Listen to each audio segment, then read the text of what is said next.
हमारा है, तो छोटे भाई का विवाह पहले कैसे हो? तो पहले बलराम जी का विवाह होगा। अब बलराम जी का विवाह किसके साथ में हुआ? सूर्य वंश के राजा महाराज रेवत के पुत्री रेवती के साथ में हुआ। इनका एक नाम था ककुदनी। एक बार इन्होंने देवताओं की सहायता की थी। इन्होंने विचार किया कि अपनी बेटी का विवाह किसी अच्छे वर से करना चाहिए। तो अच्छा वर कहाँ देखे? तो ये ब्रह्मा जी के पास पूछने गए।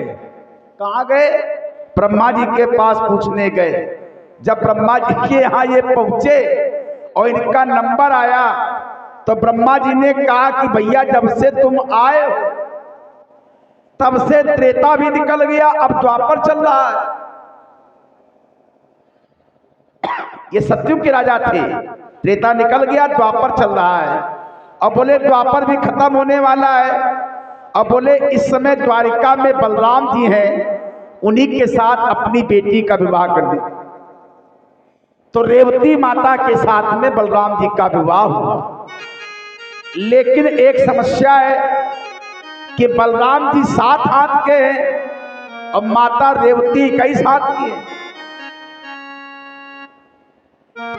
क्योंकि सतयुग में आदमी की लंबाई 21 हाथ की होती थी और द्वापर में 7 हाथ की थी और कलयुग में केवल 4 हाथ की रह गई।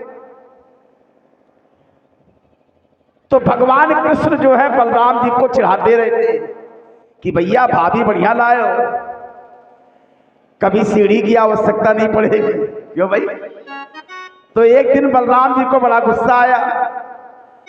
बलराम जी ने उठाया हल और माता रेवती के कंधे में लगा करके एक झटका मारा, वो 7 हाथ की हो गई। बोलो गोविंद भगवान। इतना डर गई माता रेवती कि आज तक उनके बगल में नहीं खड़ी हुई। बलराम जी का मंदिर जहां भी मिलेगा तो अकेले मिलेगा, माता रेवती उनके बगल में नहीं खड़ी हुई। बलराम जी का विवाह हो गया। परीक्षित जी महाराज सुखदेव भगवान से पूछ रहे हैं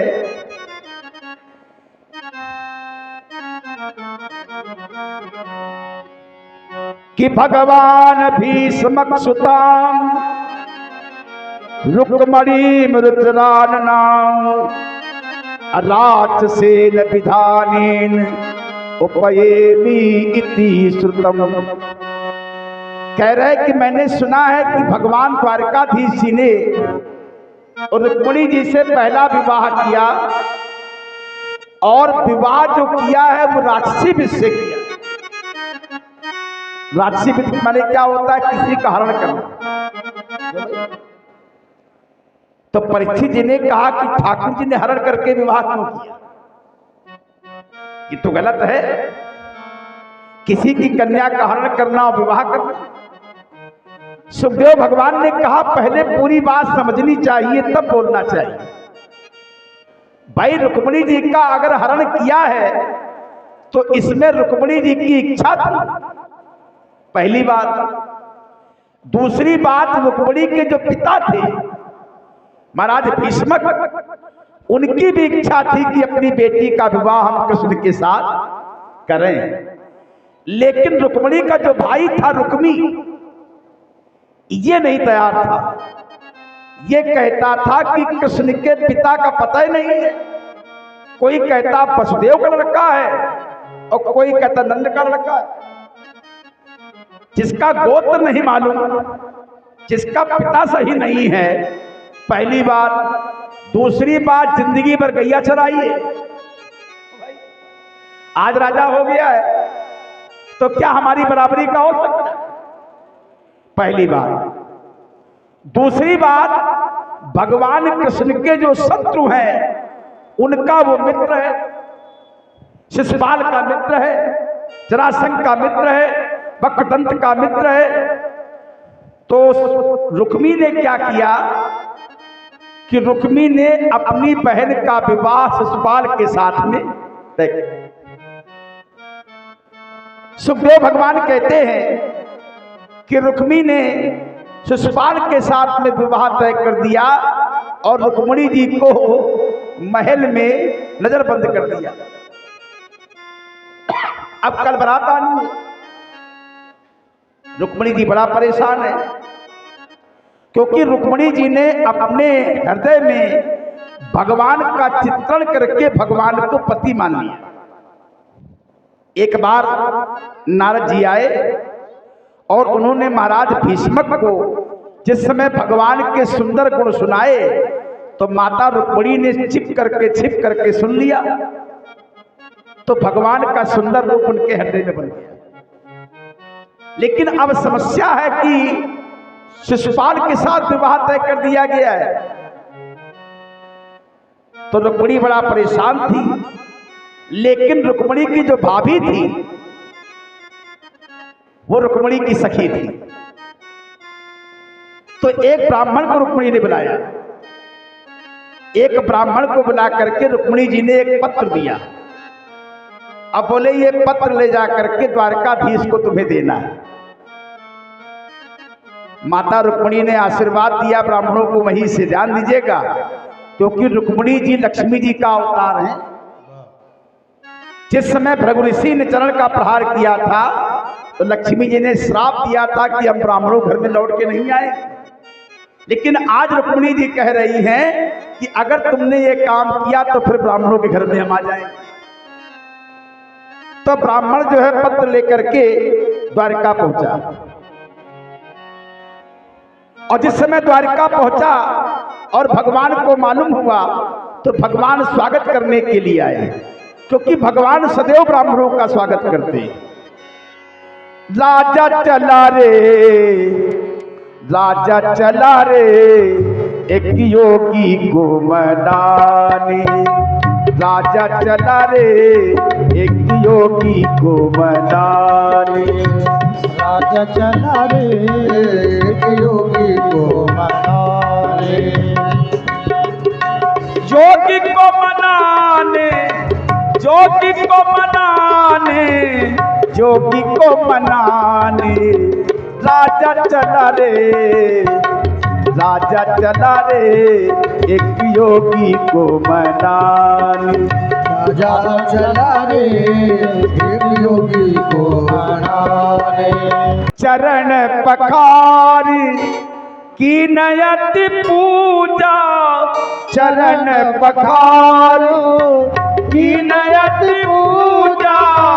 मौसम आज धन नहीं पूजा, योगी को मनाने, योगी को मनाने, योगी को मनाने। राजा चला चला रे, एक योगी को मनाने। राजा चला रे, एक योगी को मनाने। राजा चला रे, एक योगी को मनाने। राजा चला रे, एक योगी को मनाने। विविध भांति भोजन कर बाबा, विविध भांति भोजन कर बाबा। मुनिवर हृदय हरस तब आवा, मुनिवर हृदय हरसियत आवा। योगी को मनाने, योगी को मनाने, योगी को मनाने। राजा चला रे, राजा चला रे, एक योगी को मनाने। राजा चला रे, एक योगी को मनाने। राजा चला रे, एक योगी को मना। आज भगवान द्वारकाधीश जी ब्राह्मण को अपने घर में लेकर के आए। भगवान ने चरण धोए, ब्राह्मण को पलंग पर लिटाया, ब्राह्मण के चरण दबाए। अब ठाकुर जी पूछ रहे कि ब्राह्मण देवता कैसे आना हुआ। तो ब्राह्मण ने पत्र दिया, बोले महाराज मैं विदर्भ देश से आ रहा हूं ये पत्र लेकर के। वहां की राजकुमारी रुक्मिणी जी ने आपके लिए पत्र भेजा है। तो भगवान ने कहा जब ब्राह्मण देवता उपस्थित है तो हमें पढ़ने की क्या आवश्यकता है? क्यों भाई, ब्राह्मण गुरु है तो आप पढ़िए। तो 16 श्लोकों में रुक्मिणी जी ने पत्र लिखा है। एक श्लोक हम आपको सुनाई दे रहे हैं और इसके बाद सार गर्भित चिट्ठी जो है, क्योंकि आजकल लोगों को पत्र लिखना आता नहीं, जब से मोबाइल आ गया है। क्यों भाई, पहले तो लोग पत्र लिखते थे, लेकिन अब तो ये भी खत्म हो गया है। श्रुत्वा गुणान भुवन सुंदर श्रमतामते निर्विश्य करणे विवरे हरतो अंगतापम रूपम दशाम दृश्यमता अखिलावार्तलाभम त्वये चिता विशति चित्रम पत्रपम। श्रुत्वा गुणान भुवन सुंदर, क्या लिखा है पत्र में?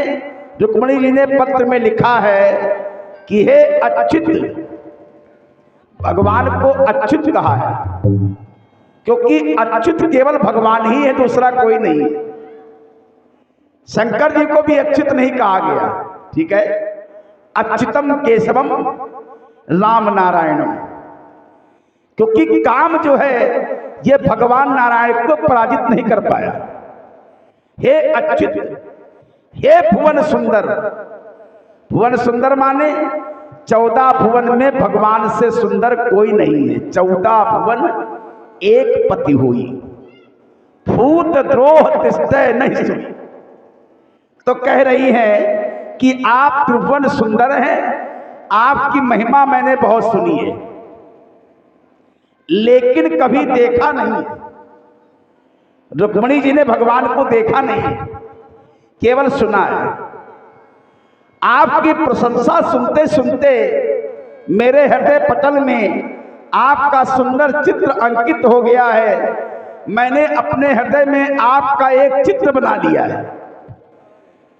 मेरे कान तो सुन सुन करके तृप्त हो रहे हैं, लेकिन हमारे नेत्र जो है वो आपको देखने के लिए तरस रहे हैं, ठीक है। मेरे नेत्रों को परम लाभ पता नहीं कब प्राप्त होगा, कब आपके दर्शन मिलेंगे। आप भी सोच रहे होंगे भेंट कभी नहीं हुई, आमना सामना कभी नहीं हुआ, और ये सब ऐसा क्यों लिखा हुआ है? रुक्मिणी जी ने कहा कि मैंने आपको अपना पति मान लिया, हम आपकी चरणों की दासी हैं और आज की नहीं है। क्या लिखा है? जन्म जन्मांतर की दासी। उन्होंने लिखा पत्र में कि आप सिंह हैं, शिशुपाल जो है वो सियार है, तो सिंह का शिकार सियार कभी नहीं ले सकता। सिंह की एक विशेषता होती है, अगर सिंह को जंगल का राजा कहा गया है तो सिंह जो है शिकार करके ही खाता है। सिंह शेर जो होता है कभी किसी का शिकार नहीं खाता है, ठीक है, और कोई उसके शिकार को छू नहीं सकता। तो माता रुक्मिणी ने कहा क्या आप ये चाहते हैं कि आपका शिकार शिशुपाल ले जाए? ठीक है, और हमने तो ये प्रण कर लिया है कि यदि आप नहीं आएंगे तो रुक्मिणी मर जाएगी, लेकिन कभी भी शिशुपाल से विवाह नहीं करेगी। और नीचे लिखा है नोट, नोट में लिखा हुआ है उपाय। क्या उपाय लिखा है? यद्यपि इस समय हम कड़े पहरे पर हैं, कोई भी पुरुष हमसे मिल नहीं सकता, लेकिन कल सवेरे हम गौरा जी का पूजन करने जाएंगे, तो केवल गौरा जी के पूजन करने के समय का ही अवसर है, अर्थात आप आइए और हमको ले जाइए। जिस समय ब्राह्मण ने पत्र सुनाया तो ठाकुर जी ने तुरंत रथ निकाला बाहर और उस ब्राह्मण को लेकर के विदर्भ देश की ओर चल पड़े। इधर बलराम जी खड़े थे छत के ऊपर। बलराम जी ने देखा ये विदर्भ देश की ओर गया है, अपनी सेना लेकर के पीछे दौड़ पड़े। क्यों? क्योंकि बलराम जी जानते हैं कि विदर्भ देश में स्वयंवर हो रहा है और वहां पर कृष्ण के शत्रु इकट्ठा हुए, तो अपने भाई की रक्षा करने के लिए आ गए। इधर भगवान का स्वागत हुआ, विदर्भ देश में भगवान का स्वागत महाराज भीष्मक ने किया। जन्माशा दिया गया, जन्माशे में ठहराया गया। और इधर सवेरे रुक्मिणी माता गौरा जी का पूजन करने जा रही है। हमारे यहाँ जब विवाह होता है बेटी का तो पहले गौरा पूजन होता है, ठीक है ना, सबके यहाँ होता है। हाथ में सिंदूरा लेकर के अब माता गौरा के मंदिर जाती है, तो रुक्मिणी जी भी गई है और माता रुक्मिणी जी मंदिर में पहुंच करके माता गौरा का पूजन करती है। ओ मैया सिंदूर तेरा लाल है, ओ मैया सिंदूर तेरा लाल है, ओ मैया सिंदूर तेरा लाल है, प्यारी मैया सिंदूर तेरा लाल है, प्यारी मैया सिंदूर तेरा लाल है। लाल लाल मेहंदी लाल महावर, लाल लाल मेहंदी लाल महावर, लाल लाल मेहंदी लाल महावर, ओ मैया चुनरिया तेरी लाल है, ओ मैया चुनरिया तेरी लाल है, ओ मैया सिंदूर तेरा लाल है, ओ मैया सिंदूर तेरा लाल है। अच्छा, आप लोगों ने देखा होगा जब हम देवी जी की आरती गाते हैं तो क्या गाते हैं? उनका श्रृंगार गाते हैं। क्यों भाई? मांग सिंदूर विराजत टीको मृग मद को, उज्ज्वल से दो नैना चंद्र बदननी को, ओम जय अम्बे गौरी कनक समान कलेवर, रक्तांबर राजे रक्त पुष्प गलमाला कंठहार साजे, है ना? ओम जय अम्बे गौरी कानन कुंडल शोभित नासाग्रे मोती, कोटिक चंद्र दिवाकर राजत समज्योति, जय अम्बे गौरी। माता के श्रृंगार को गाया गया। समझने की बात क्या है यहाँ पर कि सौभाग्यवती स्त्री को श्रृंगार नित्य करना चाहिए। माता गौरा जी श्रृंगार हमेशा करती है। हमारा शास्त्र कहता है जिस घर की स्त्री श्रृंगार करती है, जिस घर की स्त्री के पायल की आवाज घर में गूंजती है, ऐसे घर में भूत प्रेत बाधाएं कभी नहीं आती। और जिन घर की स्त्रियां श्रृंगार नहीं करती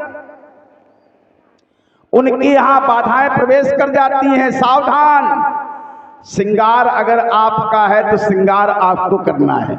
माता गौरा के श्रृंगार की ही पूजा है, ठीक है? तो माता रुक्मिणी ने बड़े भाव से पूजन किया है और आशीर्वाद मिल गया। मन जाहि राज्यो मिलहि सोवर, साज सुंदर सामरो, करुणा निधान सुजानशील, स्नेह जानत रावरो। मन जाहि राज्यो तो मिलहि सोवर, ठीक है? कैसा होगा? सहज सुंदर सामरो, करुणा निधान सुजानशील, स्नेह जानत राम। आशीर्वाद लेकर के रुक्मिणी जी चली। जैसे मंदिर के बाहर आई तो उनको भगवान दिखाई दिए, पहचान गई।